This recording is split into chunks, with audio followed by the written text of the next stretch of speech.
Hi, everyone. My guest today is Dr. Christy Kesslering. She's a radiation oncologist and a member of the Society of Metabolic Health Practitioners, which I'm a board member of as well. Christy practices in the Chicagoland area as a seeing patients kind of oncologist, which I love. And you've been on the leading edge of cancer and metabolic disease, incorporating metabolic ideas into your practice for many years now, which caught our eye as metabolic practitioners. And you've also held many leadership roles through the years. You've been named a top doctor multiple times by Castle Connolly, Chicago Magazine, and but you spend now all of your time helping patients, real world patients with cancer and without cancer. And thank you so much for joining me today. Well, thank you so much for having me. Yeah, I'll just go back a little bit into my background. Started as radiation oncologist, but realized, as I think we all realize, that, obesity and metabolism really do play a role. And I think that the whole metabolism piece is becoming a little bit more well-known. We always knew the obesity part, but I think that that is really exciting. And yes, I've finally decided to leave my radiation oncology practice to focus 100% on kind of the metabolic health aspects. And yes, the non-cancer patient, I often end up with the patient's husband or daughter or mother that is like, oh, I want to prevent my cancer, right? So working with everybody to optimize their own personal health. Yeah, so true. It's really fun to see that spill over into the whole family and relatives. It's a grassroots kind of movement. But getting onto this lifestyle thing, I guess as a practicing physician who trained, I trained in the 80s, 90s. Of course, we do training all the time. Smoking is pretty well written in stone that this is a cancer issue, smoking, and then occasionally lifestyle, diet a little bit, but I'm not so sure obesity is as solid as you say. I mean, I see a lot of doctors in my area kind of gloss over the whole obesity thing, and they're focusing on these what seem to us rather minor nuances in the blood, for example. But what is this connection of lifestyle and what can people do about it? That's a great question. What we know is that it seems like every year they add another 1 or 2 or 3 cancers to our list of cancers that are associated with obesity. We started with breast cancer and endometrial cancer, but it's colon and prostate and even lung cancer. So there's a lot of different cancers that are associated with obesity. So I keep saying the word associated because it may or may not be the direct cause. So when we look at lifestyle factors, yes, we know smoking and maybe alcohol for certain like head and neck cancers and bladder cancers. We know certain, infections and things that we might get. There's a few viruses out there like HPV and such that can be associated or lead to cancers. But and we know that maybe poor diets, right? Eating a lot of processed food and sugars, just like with any other chronic disease, it sets you up for problems. But what's so interesting as we learn more and more about what is obesity, what drives obesity, it's really the underlying metabolism. Because how many times do I have a patient who's thin come to me and say, but I do all those things. I don't eat sugar and I work out and I don't smoke and I don't drink. But why do I have cancer? And when we look under the hood and we actually look at metabolism, you'd be surprised. And I know that you wouldn't be surprised, but so many people actually have higher fasting insulins. And their glucose still looks normal and their hemoglobin A1C still looks normal. But there's a lot of data in cancer that as we slowly tick up our fasting insulin, as we slowly tick up even our fasting glucose, that we are at higher risk for developing a multitude of cancers. So I always say, even though obesity is associated with cancer, it's likely the underlying drivers of obesity that are actually the cause. And not every person who is obese, right? We kind of talk that sometimes people can be obese, but still their fasting numbers look okay because subcutaneous fat is somewhat protective. When we are consuming too many carbohydrates for our own personal tolerance, our body is like, all right, let's just sock that away for later. Let's just sock that away for later, right? Waiting for that famine to come along, and then we can let go of that fat. But in today's world, the famine never comes. And eventually those cells get overfilled and we become, insulin resistant. But we can find that so much earlier than waiting for the glucose to become elevated. And that's what I'm really trying to get out there in the world, especially in the cancer prevention world, is let's look under the hood and let's see where you are in the spectrum and what can we do now to optimize your metabolic health and hopefully prevent that cancer. And yet we've come through an era, it seems to me, where the science and researchers and doctors focus on the genetics. It's a family thing, and there's nothing. I think that gives you the impression there's nothing you can do about it. What can you comment just a minute about what we've learned about genetics and like I've always been taught it's a combination of genetics and lifestyle. It's just a percentage, is it? But has that been a distraction for the medical field, do you think? Yeah, absolutely. I think that I thought it, as I grew up in the era of genetics, right? Like it's this two-hit hypothesis that one gene gets damaged because of diet, lifestyle, etc. And it's only when that second gene gets damaged, now we create a cancer. And people who have actual genetic mutations like BRCA1 or 2, they're born already with one gene mutated. And so it's very much sooner in their lifetime that they get that second mutation, which drives a cancer. But genetics, and now we're starting to hear the words epigenetics. So just because you're born with a set of genes doesn't mean that those genes are expressed. So why is it that some people with BRCA1 or 2 never get a cancer and yet others do? So it's really about diet and lifestyle changing your epigenetics, meaning turning a gene on or turning a gene off. So we have tumor suppressor genes, which help keep cancer away. And we have oncogenes, which kind of drive that cancering process. So when we choose to maybe not live the best lifestyle, maybe we're smoking and we're drinking and, we're eating sugary processed foods, etc. Maybe we're exposed to environmental toxins. All of those things can create damage and stress signals, which can change the expression of our genes. And back to why do thin people, get cancers? Can they also be in similar environments, but just not putting on the fat, right? So it's really about epigenetics. And I think that is so exciting that we're starting to think about that. And interestingly, even in cancers, when they're diagnosed now, they'll take a sample of the tissue from the cancer and run what's called a genomic profile. They're looking to see which genes are turned on and which genes are turned off in the actual cancer specimen.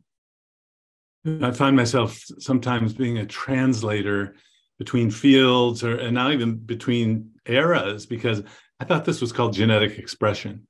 It really, so epigenetics is really genetic expression, and it's always been there, but we have to make it sound like it's something new.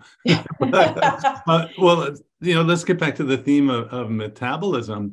The metabolism is so important in diabetes, weight gain and weight loss, and people, I think, have that cemented in their minds. But the idea that metabolism affects cancer preventively or even therapeutically gets even more interesting in our world, because a ketogenic diet specifically can actually be helpful. Can you please give us an update on that? Yeah, so there's a growing body of literature that actually goes back many, many years on using metabolic therapy. So ketogenic diets and various forms of fasting mimicking, right? That's what a ketogenic diet is. It's the original fasting mimicking diet introduced for seizure disorder. But what is so really incredible is that even though there's some small studies or animal studies, they all seem to show the exact same thing, that if we include some kind of ketogenic style eating and or fasting around chemotherapies, radiation therapies, targeted therapies, you name it, it seems to augment that cancer therapy. It really seems to, I always say 1 + 1 = 4. I mean, they both have some power in and of themselves, but the combination seems to be far more powerful than either one, just the combination individually. Let's go back to that. It may have gone by fast, pun intended, for a lot of people. The idea that keto diet is like fasting. I find, again, it's a translation of words that, when everyone doesn't eat for 2 days, all people, we go into a fasting state or a keto state or a fat burning state. This all really represents the same thing. And so when you say fasting out there, a lot of my patients are thinking that that's something totally different, or it might be not eating anything at all. I remember the early Cahill and George Cahill, Ollie Owen, they called a keto diet fed fasting, which means you get the benefits of fasting while you're still eating protein. So, and then you mentioned the term fasting mimicking, this is a kind of a buzzword now in cancer treatment, isn't it? Yeah, it is. So, and part of it was one of the researchers in the space kind of created a product and a calorie restriction type fasting protocol, which he kind of coined fasting mimicking diet. And so when you say fasting mimicking, most people think straight to, oh, it's that particular thing. And I always say, no. It's about getting your body into a fasting mimicking state. And that can be done a lot of different ways. So it can be done by fasting. It can be done by severe calorie restriction. It can be done by a ketogenic diet. And there is a little nuance between how to actually construct that. But the beauty of, as you state, of a ketogenic diet is that you can mimic many of the benefits of fasting. And we can talk a little bit more how that works in the setting of chemotherapy. But the beauty is that you still can eat your essential amino acids and your essential fatty acids and all of your vitamins and minerals that are really necessary for the health of your normal cells and your normal immune system. And you obviously can't fast forever, which then becomes a big stress on your body. And it almost does you a disservice with those long extended fasts, actually. I go along with that theme of you can get everything you need from real food. Just about everything. You don't need to add in products, and especially to get into a fasting state. I mean, it just means not eating, but we want you to also eat while you're getting the benefits of fat burning. So actually, I'm kind of using the term fat burner, ketosis being a healthy thing that everyone gets into after you don't eat for 2 days. I mean, how can that be harmful? I mean, would you make a computer go into a toxic state when it's running low on energy? No, you put it in safe mode.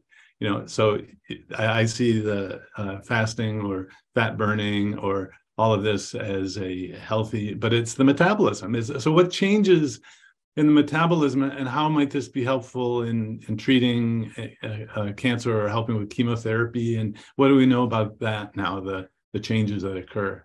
Yeah, so there's really interesting data. It's called the differential, response.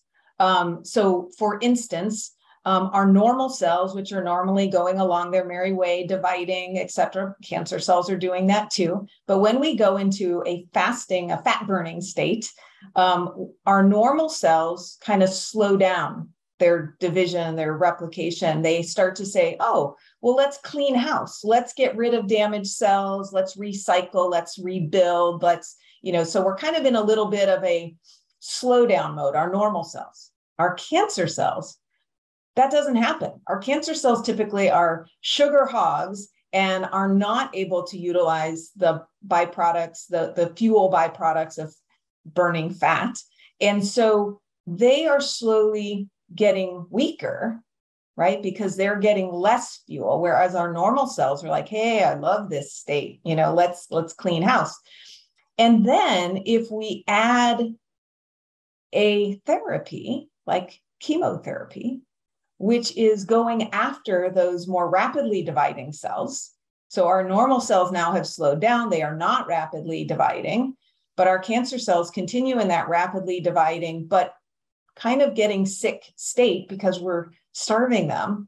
Now that chemotherapy is, in theory, giving a bigger bang to those cancer cells, which are already weakened a little bit, but they are actually giving less toxicity to our normal cells because they have slowed down their growth. And that has actually been shown in a number of studies where either using pure water fasting around chemotherapy or fasting mimicking diets around chemotherapy, that you actually decrease the toxicity of chemotherapy, that less hospitalizations, less need for dose reductions, less of those commonly associated toxicities like fatigue and maybe GI distress and other things, that there's less toxicity when we combine those two therapies. And what is the state of the science? I know there are anecdotes in my clinic. Are there some published studies? Yeah. So those two studies that I just quoted are published in the literature. One, the water fasting was in gynecologic malignancies.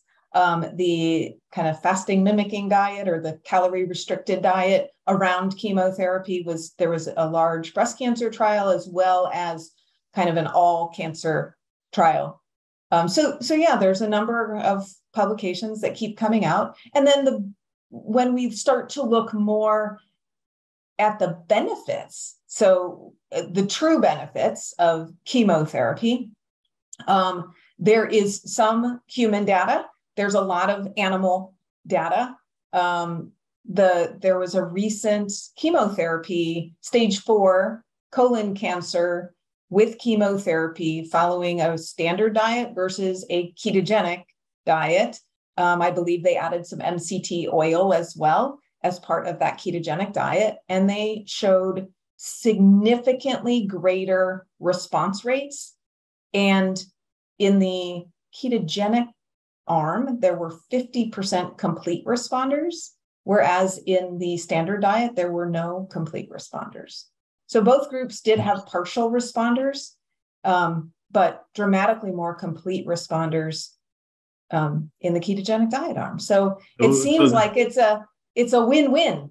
Yeah. So if I can summarize maybe, and it's that safe mode idea, the fasting normal cells kind of slow down, but the cancer cells are still going really fast. They don't slow down. And then that the whole other sidebar of sugar being the major fuel, the Warburg effect, the history of that it's been known for a while that sugar feeds cancer is fascinating.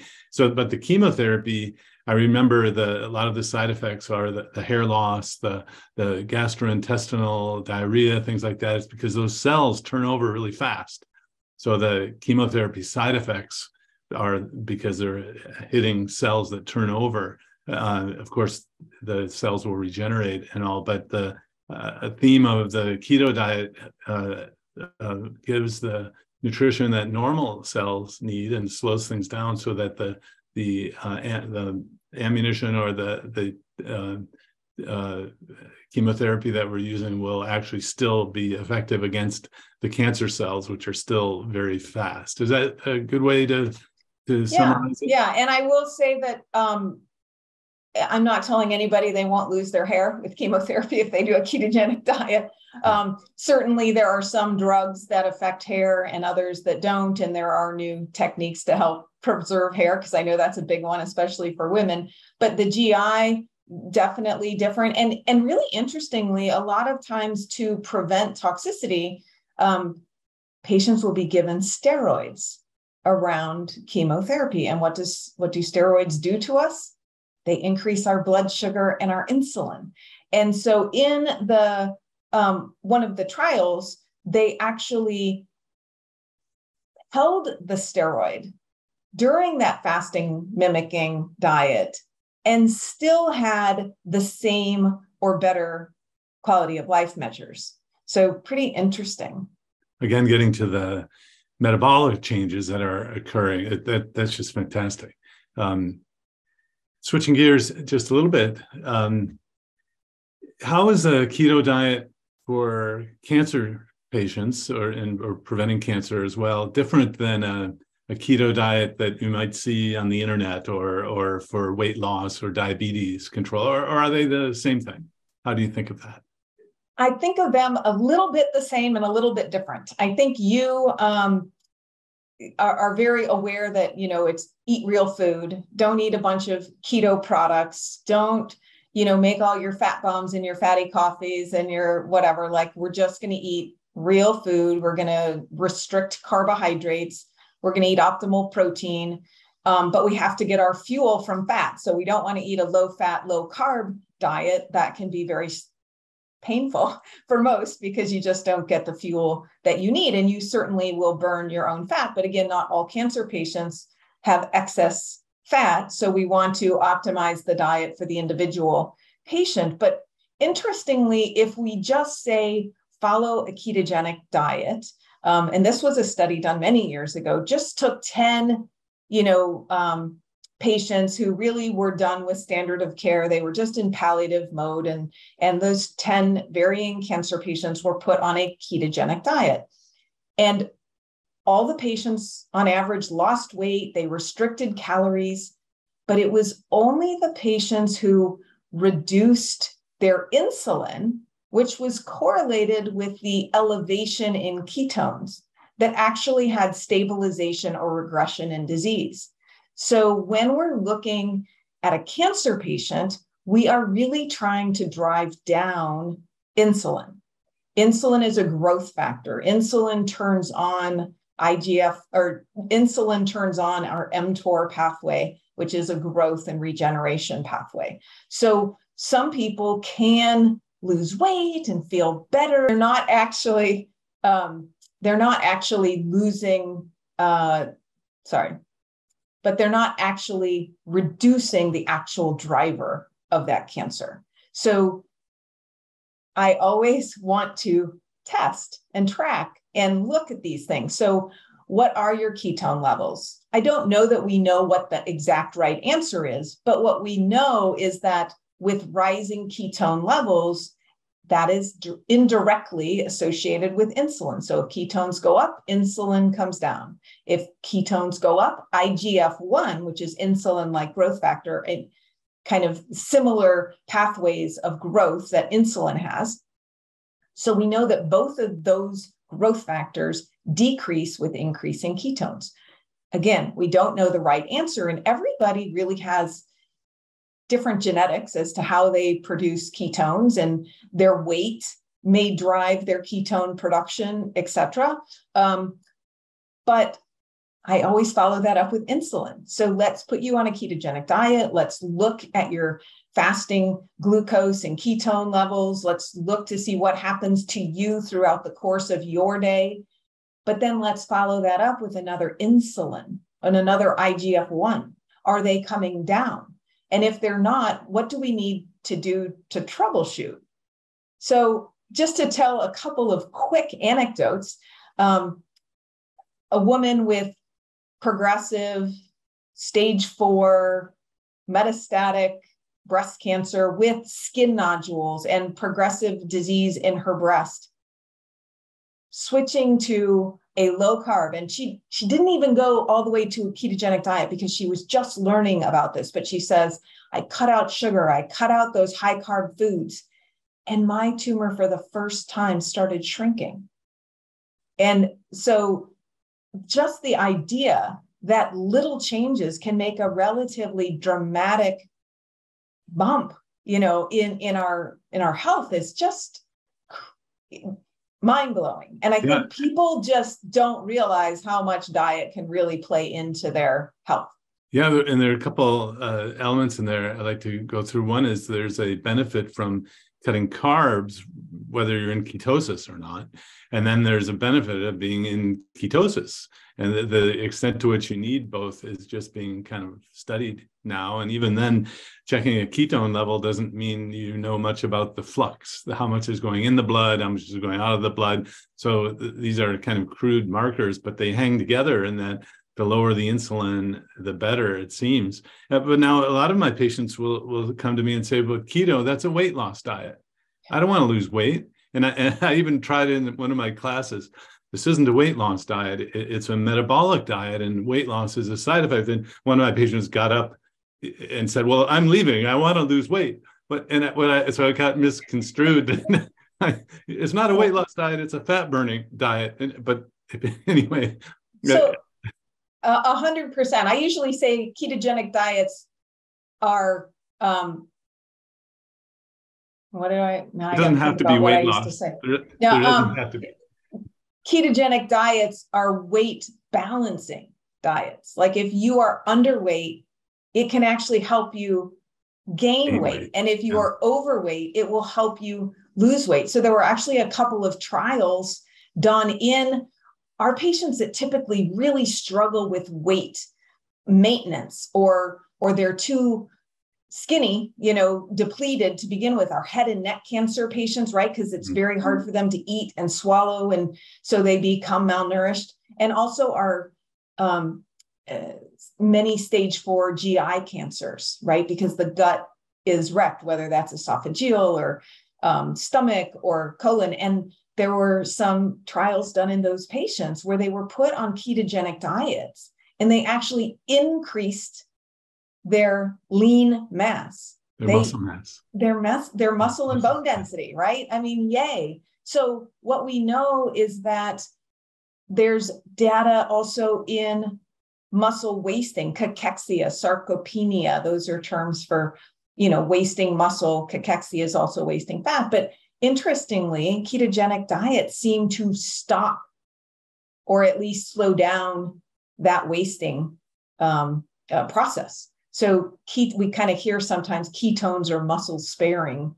And interestingly, I had a young woman recently who we were optimizing. So she had been doing a ketogenic diet for her cancer, but we changed it. We really focused on getting adequate animal proteins and healthy fats. And interestingly, over the course of about 4 months, she put on 17 pounds of lean mass.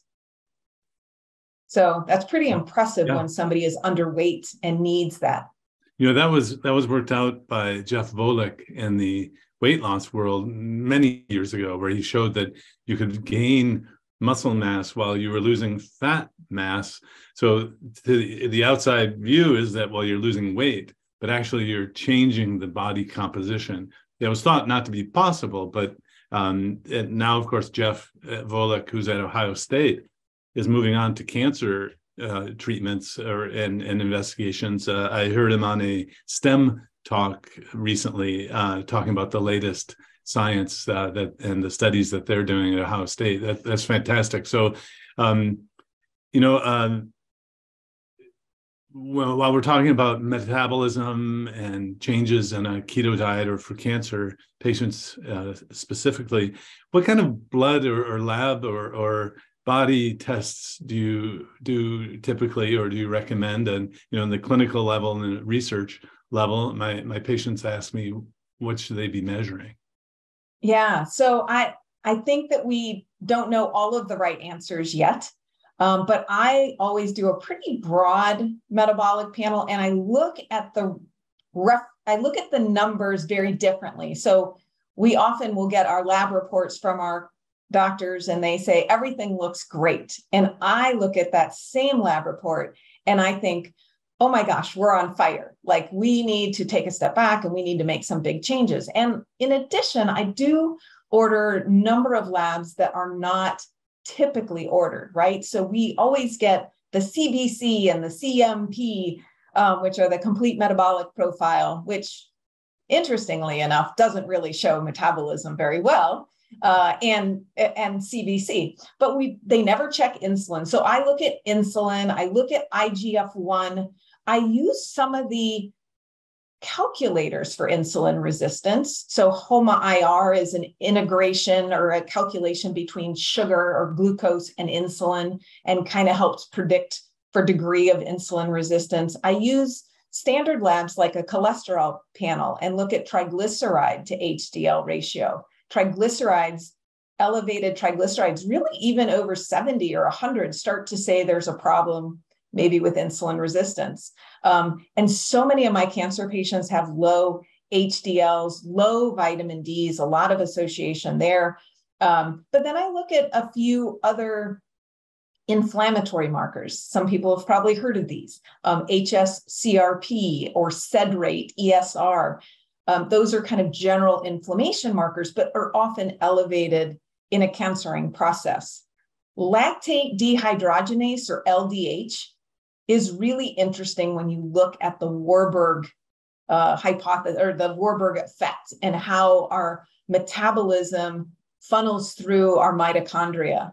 And when mitochondria are damaged, which is very common in cancer, then LDH, lactate dehydrogenase, has to be upregulated, because those cancer cells are using the glucose to lactic acid pathway to generate fuel, and they have to do it over and over and over and over again. And LDH is kind of the last enzyme in that process. So when that goes up, it's telling us that, wow, there's a lot of damaged DNA going, or a damaged mitochondria in your cellular health, and we need to help repair that. But what has been shown to improve mitochondrial health?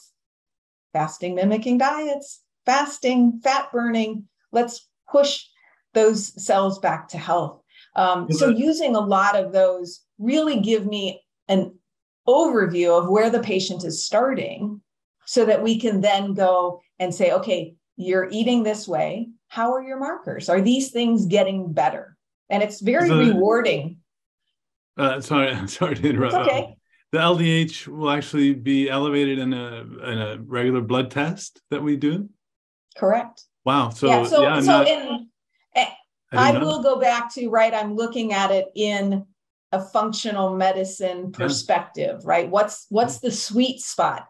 And even with insulin, there is also too low, right? We need glucose, we need insulin, we need all of these pieces, but we really want the Goldilocks, right? We don't want it too cold, we don't want it too hot. We want that sweet spot. So I'm working with patients to try to optimize.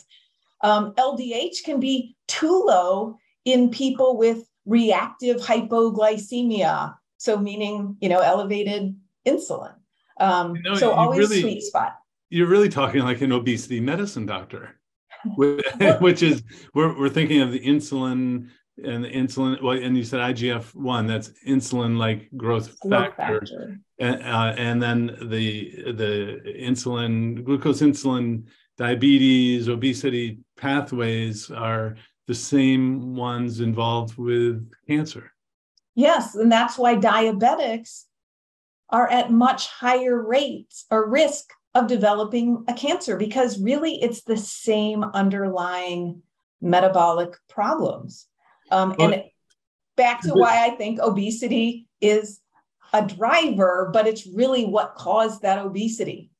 What's the latest thinking about the Warburg effect? So my view is 100 years ago, Otto Warburg described some cancers anyway were pretty much glucose centric. They liked to have sugar, and that kind of got amplified into sugar causes cancer. If you just stop sugar, you'll fix cancer. Well, it's more complicated than that, isn't it? Yes, 100%. But I do think that, yes, some cancers have a very strong Warburg, effect. We can see so it's not so much that sugar feeds cancer, but that when sugar spikes, insulin binds to the insulin receptors, which pulls that sugar into the cells. And we know that numerous cancers have significantly upregulated the number of insulin and IGF-1 receptors they have on their cell surface. Upregulated just means there are more of them. More. Yeah. So there was a study back in the 90s, early 90s, where they stained breast cancer cells for insulin receptors and found that the average breast cancer cell had 6 times as many insulin receptors, but up to 24 times as many insulin receptors. And we can see the similar things for prostate, for instance, more common to have elevations in IGF-1 receptors. But very interestingly, if we really dig, they have higher levels of fructose receptors. So there's a lot sugar and different forms of sugar. And really interestingly, from a fructose perspective, like we already know that, high fructose corn syrup, bad, right? I say juicing, bad, right? Giving you more fructose. But interestingly, if you are metabolically broken, i.e. diabetic, pre-diabetic, or even just hyperinsulinemic, you're going to slowly increase the amount of fructose that you produce inside your body from glucose. So there's a special pathway called the polyol pathway that converts glucose into fructose. And the more problems you have with your metabolism, the more of that conversion you actually make. So you don't even have to eat any fructose, but you're going to be making more from your glucose if you're broken. So there's so many different pieces to the puzzle. The beauty of a ketogenic diet, where you're eating real food, is that you're kind of removing all of the pieces that can drive. So it's the simplistic view is always take away glucose, take away this, take away that.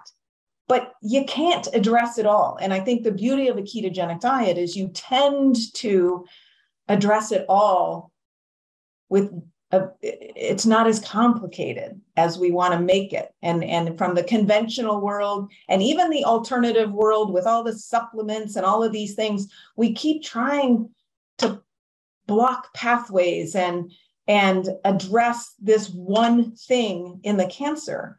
And the reason why I think ketogenic diets augment each of those things is really because it's addressing all pieces at the same time. Yeah, and I think the general consensus view now, in 2023, is that the sugar and ultra-processed foods in excess drives so many things. This is a common theme here for cancer too, it seems. It really is. There's so much overlap in all of our chronic diseases, and sadly, in medical school, we all subspecialized, and we're the brain health specialists and the cancer specialists and the obesity specialists, but really it's the same disease. Switching gears, I hear a lot, doctors know that exercise fixes everything. Well, it's actually not necessary for weight loss and all that. So of course it's more complicated, but there's a lot of knowledge now, science saying that exercise is important for cancer treatments or prevention. What's the latest science on this? Well, there's a lovely breadth of data looking at muscle and fat mass, lean mass versus, maybe even belly fat, et cetera. But they've actually done some imaging studies like CT scans and MRI scans and characterized the amount of lean mass or muscular. Like, what does the muscle look like? Is it this nice, solid piece of meat? Or is it marbled with fat? Is it shriveled and marbled? Is it, how does that fat look in characteristics? And what they have found is the more robust your musculature, the better the outcome in the cancer patient. Regardless of, I shouldn't say regardless, but even if that patient was obese, if they had really good musculature, they did better. The worst combination is a lot of fat mass and very little muscle mass. And that's what we have come to term, sarcopenic obesity. Sarcopenia means muscle wasting, but the patient is still fat. And unfortunately, when you just look on the outside of a patient, you're really only seeing potentially the fat mass. You're not looking at the muscle density itself. So why might that be an issue? Well, interestingly, right, our muscles store glycogen, and glycogen is made up of sugar. So when we eat maybe a higher carbohydrate meal, and that is broken down into individual glucose molecules, et cetera, then we're going to store that glucose into our muscle glycogen. And if we don't have very much muscle, we have less storage for that glucose. In addition, when we are moving and doing exercise, we're using up that glycogen, creating more space for the next load of glucose, which can then just kind of flow in, less insulin. You don't need insulin kind of in that setting. The muscle becomes a sink for glucose. So if we can build lean mass, and we just talked about how a ketogenic diet can build lean mass, we now have more glucose, operating tissue, which improves insulin sensitivity and decreases, right, that insulin being up all the time. When we use other exercise techniques, so maybe it's high intensity exercise, because there is randomized data looking at kind of steady state cardio versus high intensity interval training. So you're kind of working really hard, getting into that kind of lactic acid burn, and then you're recovering and you're up and you're down and you're up and you're down, that actually has a dramatic insulin lowering effect on a patient's health. So we can kind of do chronic steady state cardio. And I think that that's exactly why the whole move more doesn't work in weight loss, because it's really not changing insulin. And really weight loss is insulin reduction, allow that fat to flow out of your cells instead of constantly pushing into your cells. Insulin is a storage hormone. Has this, so we've talked a lot about associations versus causations. And as a clinical trialist, I like to focus on clinical trials going forward in time, especially if you randomize, have an experiment going on to really isolate one factor. Do we know the relative potency or the strength, so that if I was going to advise one of my patients, well, here's what you need to do to prevent and even treat this cancer, you need to do a keto diet and exercise. Which is how much exercise? I know how much keto diet to give someone a dose of exercise, and I think of it as dosing. How many grams of carbs is like a dose. The lower you go, the higher the dose. More exercise, hours per week, or what's the relative benefit? And I know it can be hard to figure out, because if you're just looking at associations and now trying to figure out prospectively, sometimes we're fooled into thinking it's more important or less important than we thought. Yeah, unfortunately, in a cancer world, that's really hard to know, because cancer patients, you'd have to follow them for so long before we start to, right? I mean, our cancer trial follow-ups are 5, 10, 15, 20 years, because we're waiting for that potential recurrence to happen. And those recurrences don't happen in 6 months or a year, typically. But what we do know from a quality of life perspective, so that's been done a lot, where exercise decreases fatigue associated with cancers. I would say that there is some with, again, back to improving quality of life.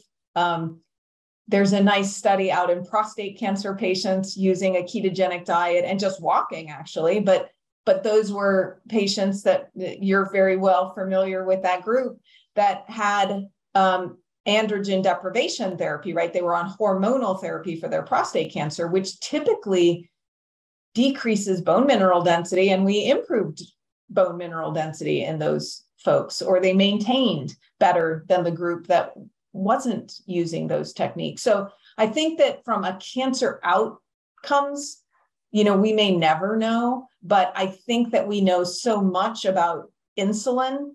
We know so much about those drivers. So again, can I say, hey, if you lower your insulin, we know that there is significant improvement in outcomes in patients with lower insulins compared to patients with higher insulins. And I think we just have to continue to build upon what we know. And I don't know if we can ever get to that unless we used, unfortunately, those stage 4 maybe or more aggressive cancers that we would expect earlier recurrences. But, they may be almost too debilitated to do some of those things. Well, so there's a common sense to me that when if you are preparing for something that's very difficult, so like we learned in the COVID era that if you were going to be seriously ill with COVID and you had diabetes and obesity and hypertension and all these chronic medical problems, you had worse outcomes with this disease. And I have to think the common sense, if you're going to have to go through a chemotherapy regimen and radiation, and so if there's a cancer predilection in your family, then you're going to want to be in the best shape you can be now preventatively, just in case you're going to have to go through that, even if this approach doesn't totally prevent it. I mean, what if it is the plastic in the bottle that caused it and you didn't reduce the cause? I think you want to be in the best shape you can be just because you may undergo a difficult treatment. Absolutely. And so I do have some patients who do take a step back. Instead of jumping right into chemotherapy, they do take a month to optimize their diet and their exercise and things to prepare for this upcoming, big surgery or big chemotherapy or whatever they're going to do. They want to optimize that potential outcome and how they're going to feel while they're going through it. So sometimes there isn't an urgency to get the traditional treatments. I guess that would be dependent on the person. 100%. Yeah. So big themes. I don't, just so that people know, we're not saying that a keto diet can cure cancer. That's not been shown yet, but certainly it can be helpful in all of these other ways, right? 100%. Yeah. Good. Switching gears, there are a lot of myths about keto diets, going back through obesity and diabetes. And, 100 years ago, actually, keto diets were used for obesity and diabetes treatment. I have these books in my office that I show people. What are some of the myths about cancer? I suppose they might be diet related or not diet related, but what are some of the myths you see in your practice? Yeah. I think just as with all chronic disease, diabetes, obesity, we constantly hear this plant-based diet mantra, right? That's the biggest one that, all cancer patients should eat a plant-based diet or a Mediterranean diet. I hear that. It's in our area too. It's right. It's everywhere. I don't care what disease you have. I feel like that's kind of the tagline. And we have to remember that the majority of that data came from observational kind of healthy user bias studies, meaning they look at a population and they say, these people are more likely to get cancer and these people are less likely to get cancer, but they fail to control for all of the other nuances. So people who tend to eat more meat also tend to be obese and diabetic and smokers and sedentary and eat processed foods and high sugar diets. So what we really need to do is look a little bit more at the mechanisms as well as any true randomized trial. And I will say that I hear a lot in the prostate cancer space. Well, I have to eat a low-fat, plant-based diet because that's what the Dean Ornish trial showed. Well, just to be clear, Dean Ornish looked at less than 30 patients, half of them following kind of standard of care. The other half, it was an intensive dietary and lifestyle management. These people, yes, they ate a low-fat, mostly plant-based diet, but what do we do when we eat a low-fat diet? We cut out donuts and pizza and French fries. And so a lot of those high carb, high fat foods that are big insulin drivers are removed. But in addition, they did support groups and meditation and exercise, and they did a lot of other things that might also help lower insulin. And interestingly, the difference in PSA, this was in early stage observation patients, so they weren't even actively undergoing any kind of cancer therapies. And there was a slight reduction in PSA in the group that was doing the aggressive interventions, and there was a slight increase in PSA. But they were plus or minus, if I remember correctly, like 0.3. So they went from like 6.2 down to 6.0 and 6.2 up to 6.5. And really, in my world, that's the same number. It's still sixes. But that gets used a lot for we need to eat this way. But what we know in prostate cancer is insulin, IGF-1. IGF-1 is one of the bigger ones. And I will tell you that, I've had people following plant-based, high fruit, vegetable diets, and they're driving their IGF-1s up. Yeah. So it's really about looking under the hood. I had a brush with cancer trial, a couple of trials. Steve Friedland was an investigator who was here at Duke, and the intent was to actually do biopsies again of the prostate to actually the study design was fantastic. You randomize people to either change the diet or not before you take the prostate out. And so you could actually look at the prostate specimens at prostatectomy when you take the prostate out for the cancer treatment.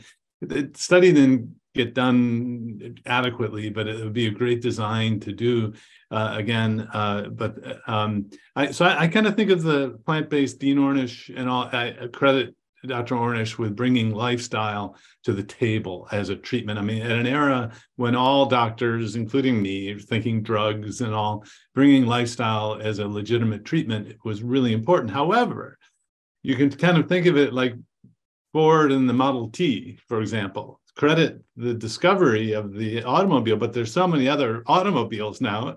You wouldn't get any mileage, pun intended, saying, oh, those Teslas don't work. You have to drive a Ford because Ford was the first one, or, Right. So it's the idea that if it's the only one, it must be the only one. Well, if it's the only one you've studied, it doesn't mean it's the only one. And so the disservice that world has done to the lifestyle approach is that they've made it seem like theirs is the only way. 100%. I try to think of the car model. Right. But I always go back to, if you want to follow, I try not to get people to follow plant-based diets because I've just seen over and over and over again, it just doesn't do the job. But if you wanted to flavor your ketogenic diet differently, you want to do it more Mediterranean, you want to do it slightly, more plant-based. Well, let's work on that, and let's move your numbers, the ones that matter, insulin, IGF-1, et cetera, into the optimal range. But another thing why some folks are almost nervous about a ketogenic diet, right, is meat, like protein, stimulates mTOR, stimulates that growth pathway. Meat is bad. Again, meat in the setting of a high carb diet can stimulate that, but there's some beautiful research. And to really get into some of these interventions, you got to go back decades, when diet was actually looked at as therapeutic, and really looking at taking in protein in the setting of a low carbohydrate diet, far, far less insulin stimulation than in a high carbohydrate diet. And if you do it protein in fasting, so they fasted people and then gave them protein, and they really didn't have that drive. So if we're following a ketogenic diet, a fasting mimicking diet, and we're including that protein, we should have far, far less insulin driving. And I will tell you, I can put people on, almost carnivore or carnivore-ish diets and see their insulin and IGF-1 come down. So we've come to the point where we can monitor whatever dietary pattern someone chooses to do. And I would greatly recommend that, so that you don't just take someone's, it's like the weatherman predicting rain here, look out the window. I mean, so you want to check your own labs and be with someone who's in tune to this, rather than a practitioner who's just, giving a recommendation, a mantra of plant-based. It's almost like fingernails on a chalkboard. Remember when we had chalkboards? Yes, yes. But we can actually go beyond that and measure. If you have a car, it's got to have wheels. Well, there are some that only have 3 wheels. And anyway, Yes. but you want to make sure the insulins come down. So the insulin, blood sugar domain, and then the inflammatory domain markers. That individualization of metabolism is really neat. What's the latest on, say, taking a tumor and like for an antibiotic and a bacteria? It seemed to me that one day we played out the tumor in 1,000 treatments, and then we'll find the exact chemo that would work for a tumor. Is that progressed? Yeah. Absolutely. So back to kind of the genomics, the epigenetics, right? Which genes are actually turned on, which genes are turned off, and can we maybe do some targeting specifically for that? But we're also then back to just plugging one of the holes, and can we maybe, right? So what I see as a ketogenic diet is we are changing the epigenetics. We are helping the body turn off those oncogenes and turn back on their tumor suppressor genes. I would say a cancer is like your check engine light going on. You have something wrong under the hood, even though you think you are healthy, or you think that this isn't in your genetics, this isn't supposed to happen to me. This is your body saying there is something amiss. Let's take a step back. Let's look under the hood. Let's figure out what your body was trying to tell you. This is a cell that was you in whatever organ it started in that slowly got out of sync. And what can we do to help revert that cell back into self, not just, kill it, cut it out. That's like, taking your 2-year-old that's throwing a tantrum and saying, kick it to the curb. No, let's get down on hands and knees and ask it what it's trying to tell us, and then help support as we're, yes, maybe taking care of the cells that we can't revert back, but let's take those cells that are still producing and say, let's roll things back. And I really think a ketogenic diet maybe addresses every single one of those hallmarks of cancer at the same time.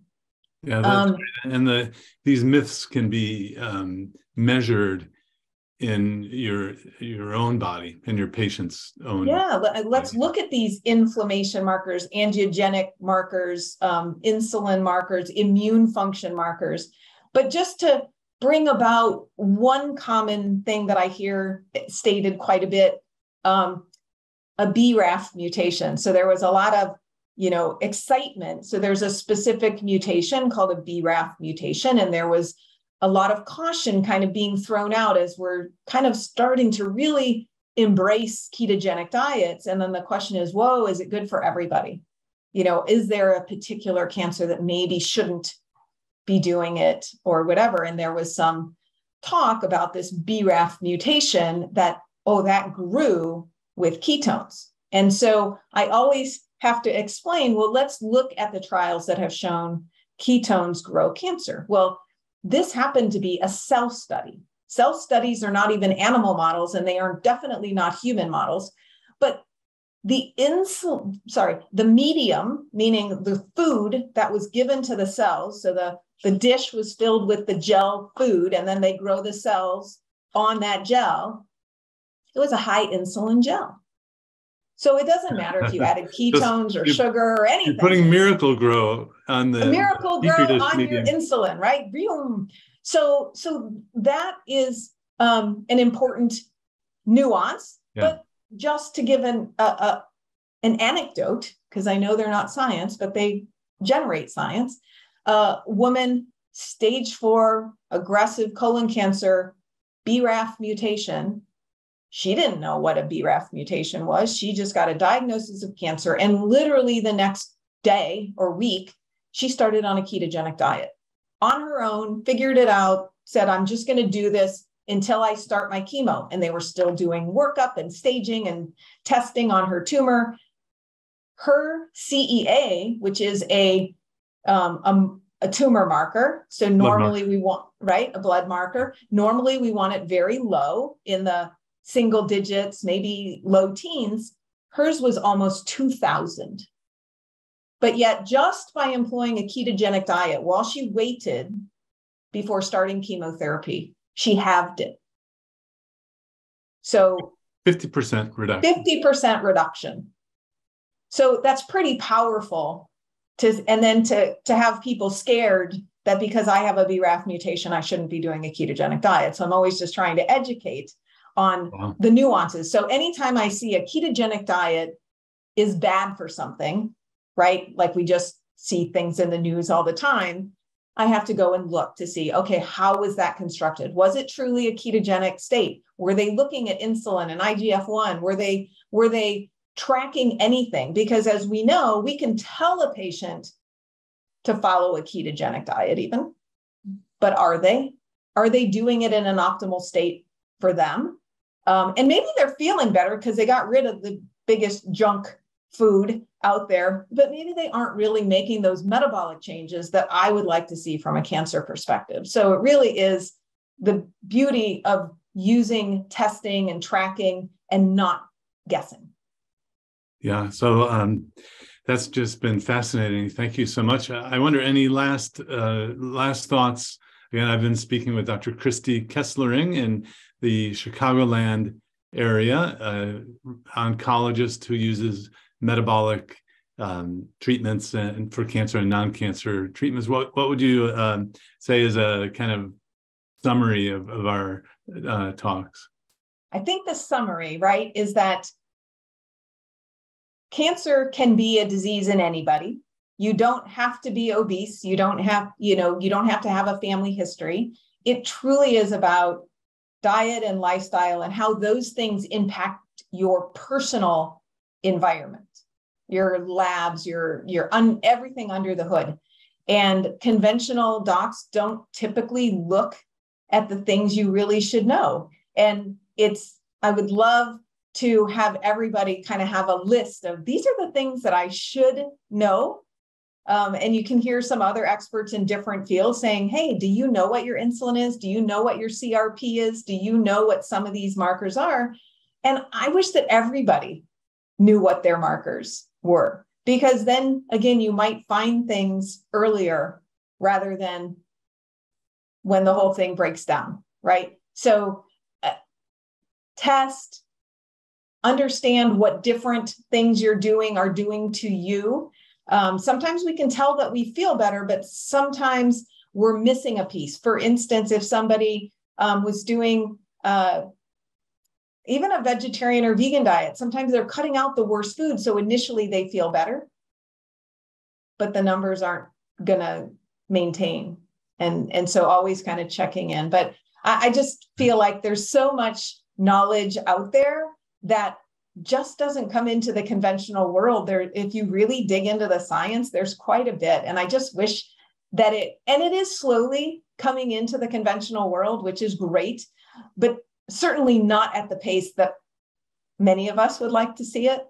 But what harm is there in eating real food and becoming a fat burner? Thank you so much. What a great discussion with theory and yet practical advice. I really appreciate your time. Thank you so much. It's been great. And Yay. I think we'll see what they can do with that. You went over, yeah. So thank you, and have a wonderful day. Thanks, you too. Thanks for doing this, and thanks for allowing me to have a platform to get this out to more people. I think it's so important. Yeah, well, it's like rolling the ball up, the stone come out and we push.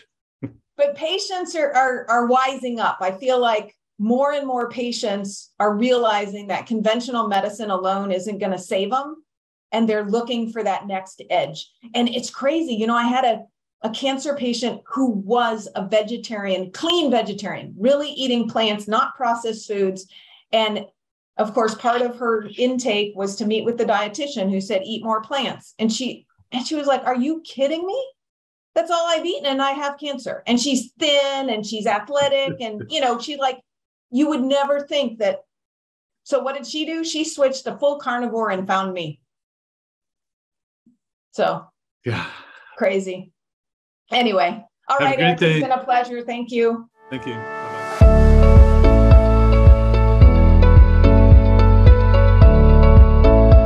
If you enjoyed this video, be sure to like, subscribe, and hit the notification bell.